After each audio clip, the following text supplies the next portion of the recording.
시청자 여러분, 오늘 주제는 대한민국은 왜 경찰을 우습게 보는가입니다. 왜 이런 얘기가 왜 나왔냐면 지난번 신림동 서현역 뭐 이런 사건들, 흉악 사건들에 대해서 국민들의 반응은 경찰이 그 현장을 통제하는 능력에 대해서 완전히 믿음이 가지 않는다. 이런 반응들이 많이 나왔어요. 그리고 경찰 내부에서도 그 경찰관이 올린 글을 보면 맨날 민형사 그 면책이 안 되니 우리 굉장히 위축돼 있다라는 글이 나왔습니다. 그래서 지금 정치권에서도 경찰관의 그 면책을 그 확대하는 이런 그 방안에 대해서 논의하고 있어요. 오늘 초대 손님은 경찰에서 가장 불만이 많으신 분을 제가 섭외를 했는데 그게 회사로 따지면 노조위원장에 해당하는 전국 직장협의회 회장님이신 민관기 경감님 모셨고요. 청주경찰서죠? 네, 청주 흥덕경찰서에 근무하는 민관기 경감입니다. 안녕하세요. 그리고 우리 방송계의 총아, 그 방송계의 경찰 출신 스타 건국대 경찰학과 이응혁 교수님 모셨습니다. 네, 반갑습니다. 이응혁 선생님은 지난번에도 오셨지만 경찰대에 나오셔서 경찰에 들어갔다가 청운의 꿈을 품고 가셔서 외국 가셔서 박사 따고 오셔서 지금 건국대 경찰학과 교수님이시고, 그래서 제가 그 건국대 경찰학과 학생들을 어디 행사에서 봤는데 엄청 또랑또랑하더라고요. 남녀 모두. 네, 되게 그렇습니다. 그래서 한국 경찰의 앞으로의 미래 총화 꿈입니다. 우리 그래요? 네, 건국대 경찰학과 학생들을 의식한 발언. 네네네. 그리고 우리 경감님은 네네. 직장협의회 회장이라는 거는, 그러니까 민간기업으로 따지면 노조위원장인데 민간기업은 노조 전임을 하면 일을 안 하고 월급만 받잖아요. 그렇죠. 여기도 그런 건가요? 그렇지 않습니다. 않죠? 네. 우리 직장협의회가 사실 19년 12월에 우리 경찰하고 소방도 이렇게 이제 편입할 수 있는 공무원 직장협의회가 됐는데요. 네. 지금 저도 지금 지구대 근무하고 있는데 똑같이 근무하면서 휴무난이라 연가를 내고 이렇게 활동을 그래요? 하는 그런 상황입니다. 그러니까 생기는 것도 없는데 일할 거 다 하고 직장협의회 일까지 하시는 거는 왜 그러시는 거예요? 그냥 대충 하시는 사실 거예요? 오랫동안 우리 경찰관들이 현장 직원들이 이야기를 할 수 있는 채널이 없었죠. 근데 이제 경찰 직장협의회가 만들어지면서 우리가 그 현장에서의 불만이라든가 개선 사항에 대해서 경찰청이랑 협의할 수 있는 소통 창구가 생긴 겁니다. 그래서 제가 불만 많은 분을 섭외하려고 수소문을 해서 모신 오늘 직장협의회 회장님이십니다. 먼저 이 개괄적인 질문부터 먼저 드릴게요. 신림동, 서현역 이런 흉악 그 범죄에 대해서 국민들이 경찰을 못 믿어 이런 반응들이 나오는 게 굉장히 좀 안타까운 일이에요. 그 바로 앞에 있었던 인천 빌라 사건, 경찰이 먼저 도망가고 이런 사건도 있었죠. 그래서 국민들의 지금 그 고정적인 관념이 돼버린 것이 우리나라 경찰은 이런 그 강력범죄 앞에서 무력하다. 이런 지금 관념들이 생기고 있는 것 같아요. 자, 요런 지금 최근에 있었던 이런 상황에 대해서 그냥 간단하게 본인들의 의견을 좀 말씀해 주시면 좋을 것 같아요. 우리 경감님부터. 네, 일단은 그 인천 빌라 사건과 이번에 그 신림역하고 서현역하고의 그 사건은 좀 구분돼야 된다고 생각을 합니다. 그 인천 관련 같은 경우는 우리 현장 경찰관의 대응이 부족하고 미흡했다라는 것을 우리 스스로도 인정을 하고 있고요. 다만 이제 이번에 그 흉기 난동 사건의 같은 경우는 우리가 잘못했다는 부분이 있다면 만약에 예방을 못했다는 부분인데 이 고위험군의 사람이라든가 이런 분들이 그 돌발 행동으로 인한 것을 현장에서 과연 어느 정도 대응할 수 있느냐 부분은 한 번 더 논의해봐야 될 것 같고요. 그래서 좀 다른 부분에서 접근을 하는 게 좋지 않겠나라는 생각이 듭니다. 네, 그러니까 신림동 서현역 사건은 일단 사건이 벌어진 다음에 현장에서의 경찰관의 대응은 별 문제 없었다. 그렇죠. 그렇죠? 네, 네. 그러니까 불안해하지 마셔라 국민들한테 이렇게 네네. 말씀해 주셨어요. 네, 현장 경찰관께서. 교수님께서는 어떻게 보세요? 그러니까 이제 저는 이 범죄 토양이 상당히 바뀐 것이 이번 그 서현역 사건, 신림동 사건의 그 특징인데, 이른바 묻지마시 범죄라고 하는 것이 지금 우리 사회 바로 앞에 있기 때문에 경찰도 무엇인가 변동이 좀 필요하겠죠. 강력한 법 집행도 있어야 되고 또 형사사법 시스템도 무엇인가 변화를 꾀어야 되는 그러한 시점으로 이번 상황을 이해합니다. 자, 그러면 국민들이 지금 가장 많이 묻는 질문을 제가 여쭤볼게요.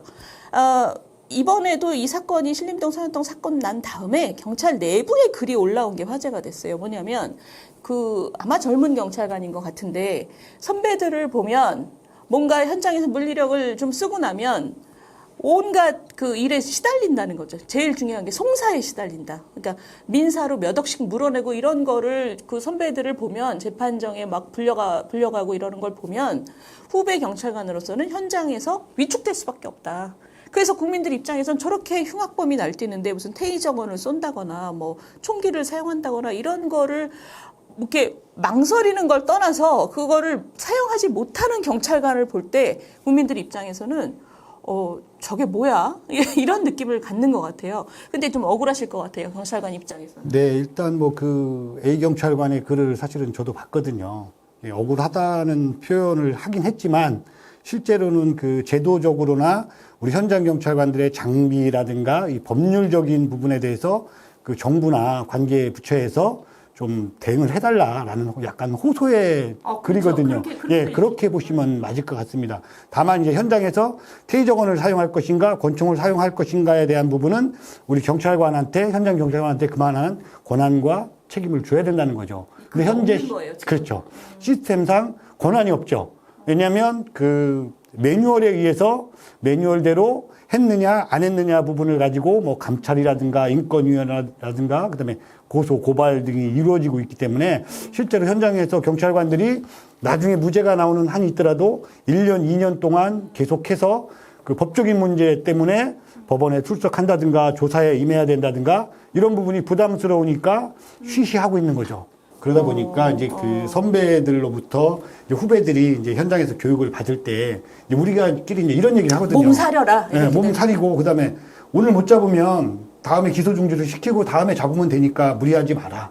이런 얘기도 사실은 하거든요. 네 자신을 보호해라 네. 먼저. 이제 그런 거죠. 그래서 무리하게 검거를 하면서 뭐 총을 사용한다든가 흉기를 사용했을 때 본인한테 이제 오는 그런 무게를 과연 견딜 수 있느냐. 사실은 자살한 경찰관들도 상당히 많거든요. 그런 부분들 때문에. 그래서 이제 이런 부분들에 대한 약간 호소의 글을 쓰지 않았나 이렇게 생각을 하고요. 실제로 대부분의 경찰관들은 자기가 맡은 업무를 거의 뭐 한 99% 정도 수행한다고 생각을 하시면 될 것 같습니다. 이게 마지막에 급 마무리를 하셨지만 어쨌든 지금 현장에서 이루어지는 경찰관의 판단을 너무 존중 안 해준다. 그러니 지금 후배들한테 선배 경찰관이 몸 사려라 아니면 네 생활이 망가진다 이렇게 간다는 거잖아요. 맞습니다. 지금 이런 문제 제기에 대해서 우리 교수님은 학자로서 어떻게 생각하세요? 근데 그것이 상당히 이제 우리 경찰의 한계에 지어지는 그런 보이지 않는 그 요소들이었다. 뭐 이렇게 생각이 되는데요.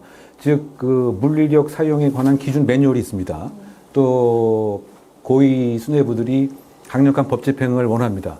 근데 그것은 책 속의 그 얘기고 과연 현장에서 그렇게 했을 때 이른바 후폭풍이라고 표현할까요? 네. 뭐 그것을 다 온당히 그 감당해 그 주겠느냐. 그건 또 그 별도의 문제다라고 하는 것을 십수년, 뭐 수십 년 동안 자연스럽게 그 관찰을 그 해왔기 때문에 가장 지혜로운 행동은 그냥 몸을 사리는 거다. 몸을 사리고 그 아무 일 없이 넘어가고 비난, 비판 조금 받으면 그것으로 이제 마무리가 되는 그것을 감수해야지 그렇지 않은 상태에서는 지금 설명하신 바와 같이 지난한 과정을 겪게 되는 그러한 불이익, 나홀로 소송에서부터 또 무엇인가 그 감찰의 그 징계라고 하는 사연에서부터 그러면 이제 승진 같은 것은 이제 물고 나가게 되는 이런 현실적인 것을 상당 기간 이제 봐왔기 때문에 어떻게 본다면 위축된 그 공권력의 이제 숨은 그 이유가 뭐 그런 조직과 정부와 법제도가 정말 강한 경찰이 될 수 있는 지원과 제도를 마련해 주지 않은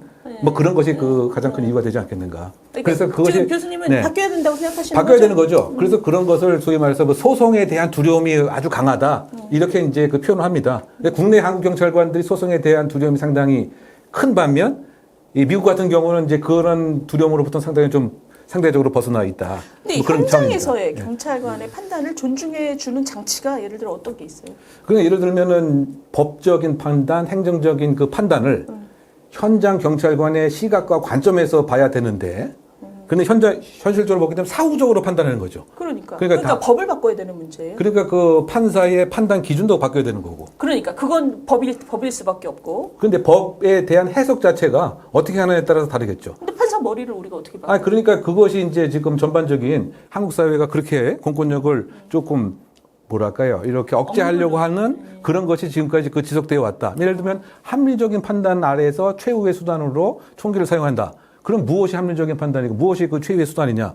이것은 이제 그 판단의 재판관이 어떻게 보느냐에 따라 다르겠죠. 그런데 예를 들면 현장 경찰관의 입장에서 합리성을 판단하고 현장 경찰관의 입장에서 최후의 수단을 판단을 해야 이게 이제 맞는 얘기인데 그냥 교과서적으로 이렇게 했어야 됨이 맞다라고 하는 뭐 이런 것에서 상당한 공권력 사용의 위축감이 생기는 이유입니다. 지금 말씀하신 것은 이 현장에서의 경찰의 대응 능력을 획기적으로 강화해야 된다고 말씀하셨지만 사실 얼마 전 사건에서 경찰이 그 범죄자에게 칼 버리세요라고 굉장히 공손하게 얘기하는 거를 보고 저게 뭐지 하는 당황스러워했던 국민들이 많으십니다. 이게 뭐냐면 현장을 제압하려는 마음 자세 자체가 현장 경찰에게 굉장히 희박한 거 아닌가. 그래서 우리 경찰 이래도 돼? 뭐 이런 거예요. 어떻게 생각하세요, 경감님? 예전에 이제 한번 얘기를 들어보면 20년 전에 네. 우리 집 아이들이 울면 네. 야 경찰관 아저씨가 잡으러 와 이러면 울음이 끝쳤단 말이죠. 경찰관이 무서운 존재였죠. 네. 근데 지금은 민중의 지팡이, 시안의 서비스 이러다 보니까 현장 경찰관들이 제가 범인을 검거하는 경찰관인지 시안의 서비스를 제공해야 되는 부분인지 이거에 대해서 저희들이 지금 그 112 신고 사건을 보통 분류를 하는데 한 70가지 정도로 분류를 하고 있거든요. 70가지에 대한 매뉴얼도 지금 다 갖고 있고 그런데 사실은 강한 제압보다는 부드럽고 서비스 정신, 그다음에 국민에게 불편이 없는 치안 이런 쪽으로 가다 보니까 아마 급박한 현장임에도 불구하고 그렇게 칼 버리세요. 이게 그 무의식적에서 나오지 않았나 좀 이렇게 생각을 합니다. 칼 들고 설치는데 거기서 칼 버리세요라고 얘기한 것에 대해서 왜냐고 물으니까 보통 때 친절한 경찰이어야 되기 때문에 그렇다는 건 빨리 이게 전환이 돼야 되는 게 아직 안 된다는 거죠. 이 상황에 대해서 교수님 어떻게 평가하세요? 지금 이 말씀. 그러니까 경감님 이제 말씀. 그 상황에서 예를 들면 총기를 사용해서 사실은 제압을 할 수 있는 매뉴얼은 존재합니다. 왜냐하면 좀 흉기 난동을 벌이고 있기 때문에. 그런데 만약에 그렇게 했을 때 과연 어떠한 평가를 이제 받겠느냐. 뭐 그런 것이 이제 보이지 않는 무의식 속에 이제 깔려 있고 또 그런 그 상황에 대해서 어떤 행동에 해야 되는지에 관한 체화가 사실 좀 안 돼 있는 거죠. 그러다 보니까 이게 현장과 안 맞게 이 존댓말을 쓰게 되는 이런 이제 어이없는 상황이 좀 발생된 그러니까 거죠. 체화도 체화고 일단 마음가짐이 범죄자를 내가 제압하겠다라는 마음 자세면 칼 버리세요라는 말이 나올 수 근데 없죠. 그때 당시에 제가 봤을 때는 그 범인이 저항하거나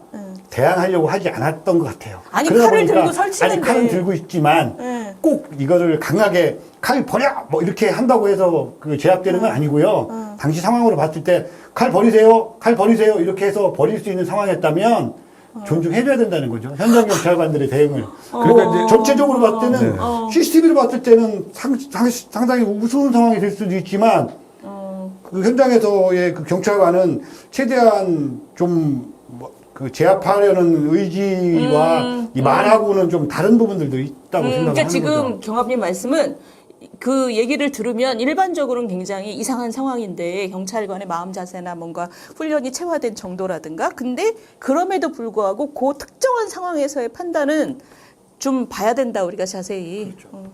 근데 그거랑 연결돼서 지금 우리가 생각하는 강력한 경찰은 그 상황에서 그 범죄자만큼이나 존재감이 확실하고 뭔가 필요한 모든 조치를 할 수 있는 어떤 존재를 생각하는 거란 말이에요. 근데 강력한 경찰이 맞는 거예요. 지금 우리 경감님 말씀은 친절한 경찰이라는 생각을 업무 시간 내내 강제된다는 거잖아요. 지금 이거 어떻게 해야 돼요? 그 이제 경찰의 그 본질적인 측면을 좀 생각을 해야 될 것 같은데 경찰은 짧은 시간 안에 지금 법이 허용하는 범위가 바로 물리력을 사용하라라고 공적인 권한을 받은 겁니다. 그렇죠. 예, 그럼 그것이 경찰의 그 존재 이유거든요. 그래서 원칙적으로는 바로 물리력을 사용을 해서 지금 목전에 벌어지고 있는 위의 상황을 제거하는 것이 경찰의 그 존립의 그 이유라고 이제 봐야 되는 거죠.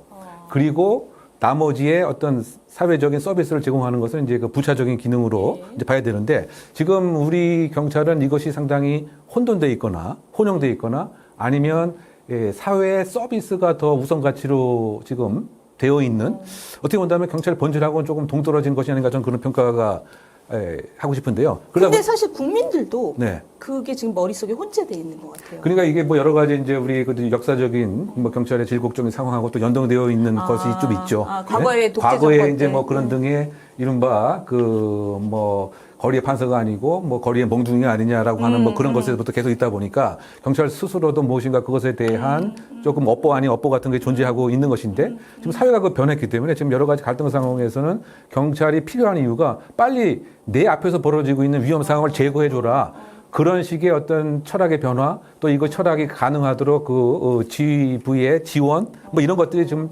어우러서 좀 변화해야 되지 않나 생각됩니다. 그러니까 지금 우리가 역사적인 과정 속에서 좀 과한 경찰, 그 다음엔 국민들이 그 과함을 없애야 되니까 경찰의 물리력에 대해서 굉장히 경계하는 시점을 지나서 이제는 그런 본질이 뭐야? 요 단계에 왔다는 거죠?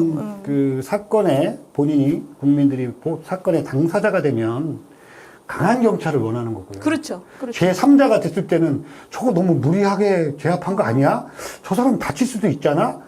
보는 눈이 너무 다르다는 거죠. 시각적인 부분에 있어서. 그렇죠. 그러니까 우리가 지금은 이제 그 정확한 상을 만들어내야 되는 상황인데 그 본질은 어쨌든 그 상황을 빨리 해소하는 게 맞다라는 것에 경감님도 동의하셔요? 그렇죠. 맞습니다. 근데 이제 경찰의 이제 기본 업무, 아까 교수님 말씀하신 것처럼 과연 경찰의 기본 업무는 무엇인가에 대한 개념 정리가 돼야 될 것 같고요. 우리 사회 전체적으로. 그렇죠. 그래서 이제 그 기본 업무를 가지고 가면서 나중에 그 추가적인 부분들에 대해서 치안 서비스 부분에 대해서도 좀 증가시켜가는 그런 추세가 돼야 되는데 너무 그 치안 서비스 쪽에다 중점을 두다 보니까 그 범인을 검거하는 기본 업무에 대한 부분도 좀 퇴색하지 않았나라는 우려가 있습니다. 이 경감님이 지금 굉장히 정확하게 말씀하셨는데 그 당사자일 때는 강한 경찰이 빨리 사건을 해결해 줬으면 좋겠지만 제3자 시민들 입장에서는 경찰이 저렇게 강하면 인권 문제가 있을 텐데라는 걱정이 있단 말이에요.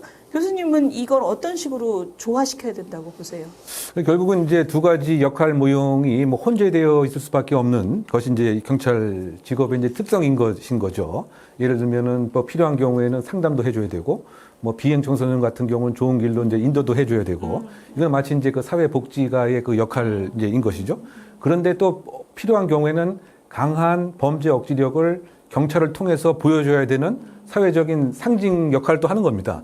그러니까 이 두 가지 역할을 사실상 그 맥락에 따라서 잘 적용하는 뭐 이러한 그 교육과 훈련과 철학이 계속 반복돼야 되는데 이것이 이제 상황에 따라서 또는 시대에 따라서 또는 정부에 따라서 상당히 극과 극 또는 상당히 극단을 이렇게 오가는 뭐 이런 상황이 경찰관 스스로에게도 정체성에 대한 혼란 아닌 혼란이라고 표현할까요? 뭐 그런 것이 좀 잠복되어 있다. 뭐 그런 평가를 합니다. 그러니까 교수님 말씀은 우리가 지금 경찰의 본질에 대해서 전 사회가 개념을 정립하는 것도 중요하고 그렇지만 그 인권을 존중하는 여러 가지 장치에 대해서도 부수적으로 뭐 분명히 강화를 하는 것도 맞고 근데 이 여러 가지를 왔다 갔다 해야 되는 경찰은 교육과 훈련을 통해서 어떤 상황에서 어떻게 대처해야 되는지를 지금보다는 훨씬 더 뚜렷하게 가지고 있어야 된다. 우리나라 이제 경찰관이 선진국에 비해서 아주 더 많은 인구를 담당하고 있기 때문에 수가 적긴 적군요. 예, 그 미역하게 되면 이제 경찰관 이제 수가 적다 이제 이런 점이 하나 있고 그러다 보니까 지금 아까 업무에 대한 강도가 상당히 부담을 느끼는 것 플러스 또 그것이 파생하는 문제는 상당히 업무 회피적, 수동적 이러한 이제 문화가 사실 깔려 있다고 하는 것이 지금 얘기했던 우리가 강력하게 대응도 하는 것도 또 아니고.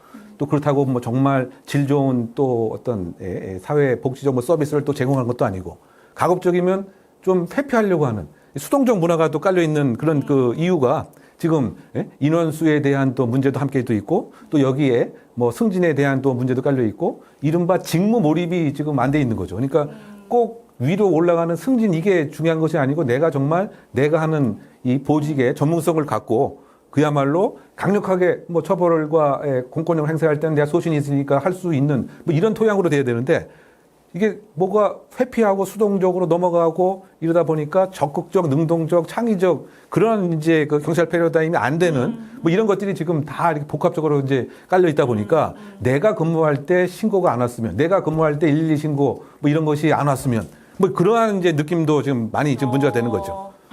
뭐 9시에 출근해서 6시에 퇴근하는. 근데 경찰 직무라고 하는 것이 또 그렇지 않기 때문에 뭐 그런 것에 있어서의 입직에 있어서의 일정한 재단 또 판단 뭐 이것도 좀 정책적으로 함께 있을 필요가 있지 않나 생각합니다. 그러니까 채용 단계에서부터 뭐 체력 테스트 이런 거보다 그것도 중요하지만 내가 필요하면 물리력을 사용해야 되는 상황에서 근무할 수도 있고 나는 기꺼이 그것을 하겠다라는 마음 자세를 가진 그런 사람들을 채용해야 된다는 건 맞다. 그렇죠. 네. 그거는 좀 생각해봐야 될 문제일 것 같아요.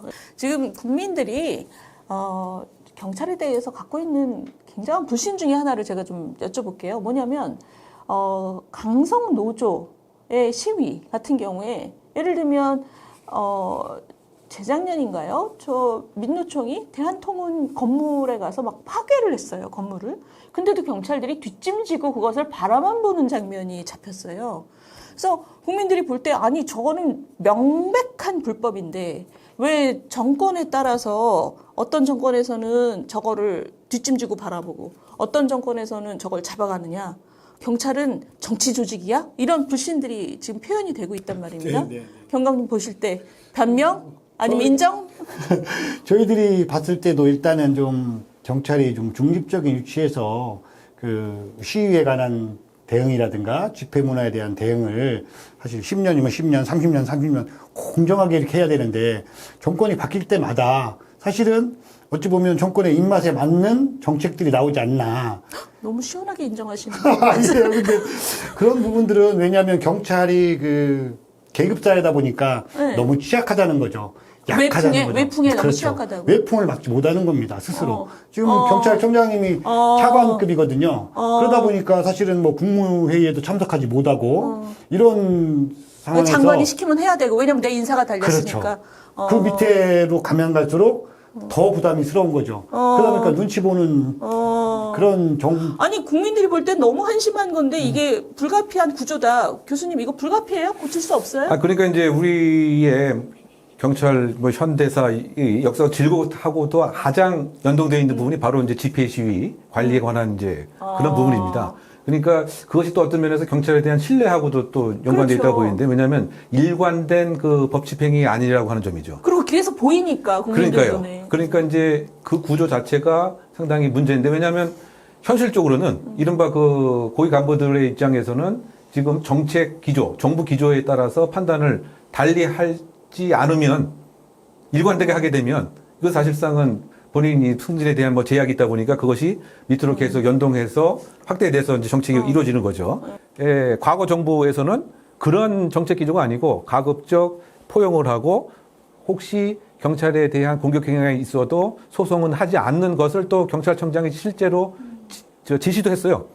뭐 그런 것이 이제 왔다 갔다 하다 보니까 앞으로도 계속 그래야 되냐는. 그러니까 저는 그 원칙적으로 소위 말해서 법 위반에 있어서는 정부가 바뀌는 것과 상관없이 일정한 공정한 일관된 법 집행으로 해야 경찰도 국민으로부터 그 신뢰를 얻고 정부의 다른 법 집행에도 결국은 상승적인 효과가 되는 것이 아닐까 보입니다. 경찰 수뇌부가 정권의 인사가 꽉 묶여 있으니까 외풍에 취약하다라고 말씀하셨잖아요. 이 문제를 해결할 수 있는 방법이 없어요? 결국은 이제 그 객관적인 실적에 의해서 승진 인사가 이루어지게 되는 투명성, 객관성이 보장이 돼야 됨이 하나의 대안인 거죠. 그 내부 인사는 그렇죠. 그 책임자가 하도록 하고 내부 인사는 책임자가 하게 하고 책임의 그 기준도 얼만큼 안전을 담보하는데 중요한 역할을 했느냐.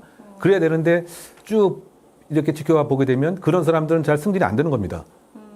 쭉 바꿔 얘기하면 정권 기조를 잘 사전에 판단하는 사람들이 또 승진하게 되는 것이 지금 반복되어 있던 원인이 아닌가 생각됩니다. 경찰이 가장 이제 중립적이고 객관적인 조직이 되는데 폴리스 이게 어떻게 보면 사실상 정치적인 가장 영향을 많이 받는 정치 조직으로 우리 현대사에서 사실상 이렇게 전개돼 왔었죠. 그래서 과거 뭐 60년대, 70년대에는 가장 정치적인 조직이 사실 또 경찰 조직이었고요.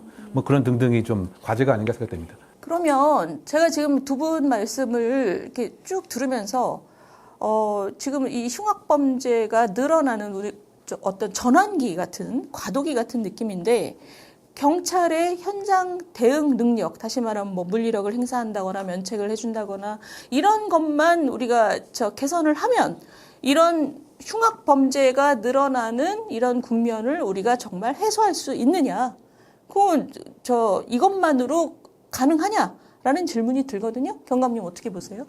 꼭 그렇다고 보지는 않습니다. 물론 경찰의 대응 능력도 좋아져야 되고, 그다음에 그 교육도 강화시켜야 되고, 다만 이제 그 현재 고위험군 그 환자라든가, 그다음에 정신질환자 문제도 사실은 우리가 관계부처에서 서로 협의를 좀 해줘야 될 부분이 있거든요. 아, 경찰만으로 해결 안 그렇죠. 된다 이런 묻지마 네, 범죄는. 네, 네. 그래서 이제 정신질환자 같은 부분들도 저희들한테 그 정보 제공이 지금 안 되고 있거든요. 보건복지부에서. 그래서 그러다 보니까 실제로 지금 2016년도에 그 정신보건법 관련해서 한 30% 정도가 지금 우리 그 국민들하고 같이 생활을 하고 있거든요. 이게 경찰의 무력 제압만 해결한다고 이게 되는 게 아니고 지금 경찰이 더 잘 일할 수 있도록 그 정보 공유라든가 아주 기본적인 협업도 아직 잘 안 돼 있다.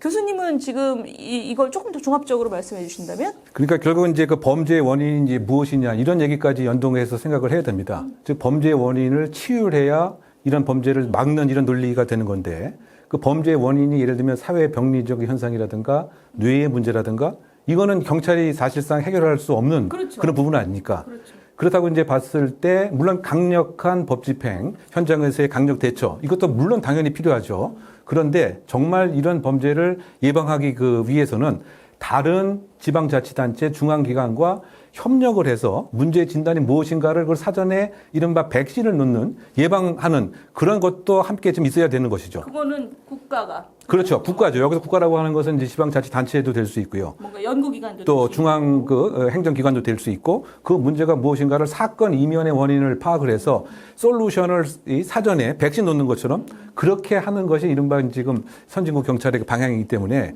우리도 이제 그런 부분에 이제 함께 좀 동참할 필요가 있을 것 같고요. 그러니까 경찰이 제대로 일할 수 있도록. 그러니까 지금 만약에 이번 그 신림역, 서현역에서 사건을 보게 되면 착수한 지 1분 안에 다 이제 종료가 됐습니다. 예. 그렇다고 봤을 때 과연 경찰이 그것을 막을 수 있는 그런 것이 되었겠느냐. 그러니까 사전에 무엇을 했어야 되는 그런 식의 이제 그 패러다임 좀 전환도 필요하다. 그렇다고 해서 강력한 법 집행이 소홀히 되거나 뭐 이래서는 안 되는 문제인데 이것은 별도의 좀 논의가 좀 더 있어야 되는 문제고요. 이건 이거대로 중요하고. 그렇죠.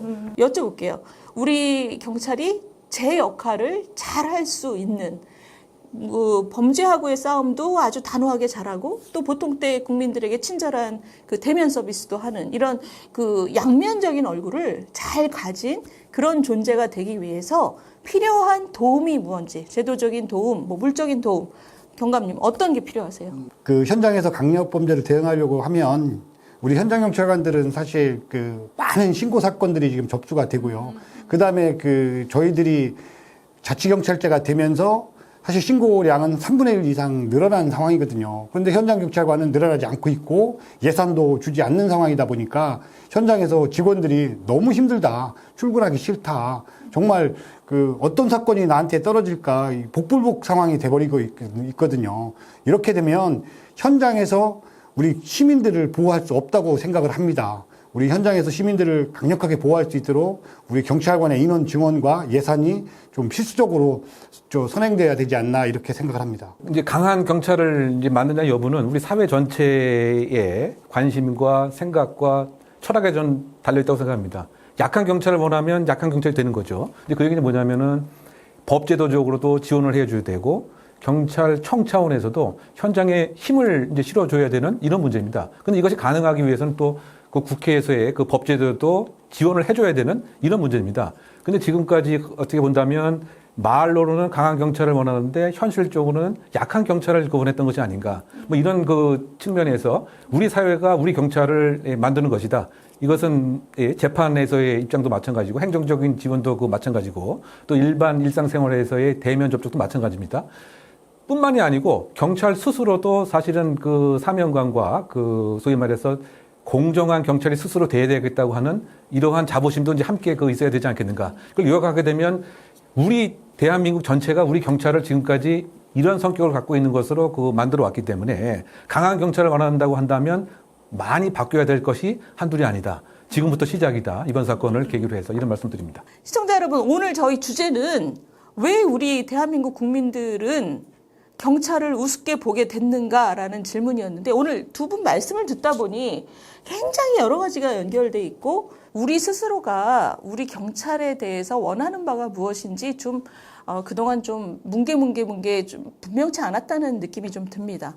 이게 예를 들면 강한 경찰이 아니라 사실은 약한 경찰을 원했던 것이 아닌가? 이런 느낌마저 좀 들거든요. 오늘 두 분 선생님께서 말씀해 주신 것은 강한 경찰을 원하면 강하게 행동할 수 있는 제도적 장치와 그리고 물적인 지원과 그 사회적인 도움이 필요하다 지금. 그 정도를 우리가 부담하고 믿어줘야 된다라는 말씀을 하셔서 우리 국민들 스스로가 우리의 마음을 좀 들여다보고 결정을 하고 경찰을 도와줘야 된다는 생각이 좀 듭니다. 오늘 사실 저를 이렇게 많이 깨우쳐 주신 두 분 전문가 선생님들 감사합니다.